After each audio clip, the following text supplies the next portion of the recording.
গান থামেনি, কিন্তু থেমে গেছে একটি দেশের দরজা। কনসার্টের মঞ্চে ফিলিস্তিনের প্রতি সংহতি প্রকাশেই কাল হলো ব্রিটিশ ব্যান্ড ম্যাসিভ অ্যাটাকের জন্য। ঘটনার পর সিঙ্গাপুর সরকার ব্যান্ডটির উপর স্থায়ী নিষেধাজ্ঞা আরোপ করেছে। ভবিষ্যতে সব কনসার্টের পথ বন্ধ হয়ে গেছে। পাশাপাশি দেশটিতে প্রবেশেও নিষেধাজ্ঞার মুখে পড়েছে ব্যান্ডটি।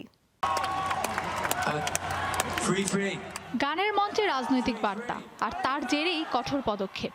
ফিলিস্তিনের প্রতি সংহতি জানিয়ে কনসার্টে পতাকা ও স্লোগান দেওয়ার পর ব্রিটিশ ব্যান্ড ম্যাসিভ অ্যাটাকের বিরুদ্ধে বড় সিদ্ধান্ত নিয়েছে সিঙ্গাপুর। ভবিষ্যতে দেশটিতে প্রবেশ ও পারফর্ম দুটোই নিষিদ্ধ করা হয়েছে ব্যান্ডটির জন্য।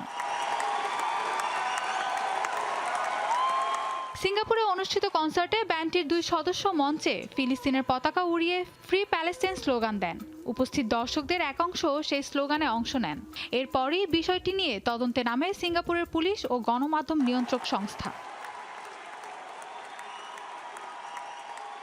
তদন্ত শেষে কর্তৃপক্ষ জানায় ব্যান্ডটির সদস্যরা সিঙ্গাপুরের ফরেন ন্যাশনাল এমব্লেমস অ্যাক্ট এবং পাবলিক অর্ডার অ্যাক্ট লঙ্ঘন করেছে।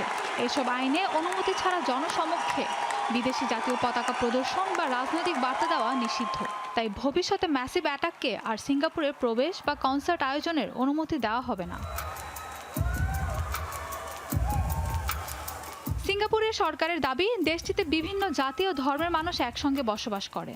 তাই বিদেশের রাজনৈতিক সংঘাত যেন দেশের সামাজিক ও ধর্মীয় সম্প্রীতিতে প্রভাব না ফেলে, সেজন্যই জনসমক্ষে রাজনৈতিক কর্মকাণ্ডের ওপর কঠোর নিয়ন্ত্রণ রাখা হয়।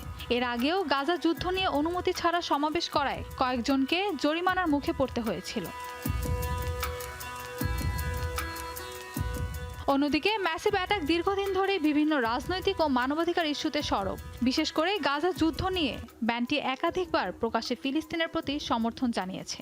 তবে সিঙ্গাপুরের এই নিষেধাজ্ঞা নিয়ে ব্যান্ডটির পক্ষ থেকে এখনো কোনো আনুষ্ঠানিক মন্তব্য করা হয়নি। একদিকে শিল্পীর মত প্রকাশের স্বাধীনতা, অন্যদিকে একটি দেশের কঠোর আইন ব্যবস্থা। এই দুয়ের সংঘাতই এবার আলোচনার কেন্দ্রে। আর সেই বিতর্কের নতুন উদাহরণ হয়ে থাকলো ম্যাসিভ অ্যাটাকের Singapore concert. Mahbuba Mostarin, showbiz tonight.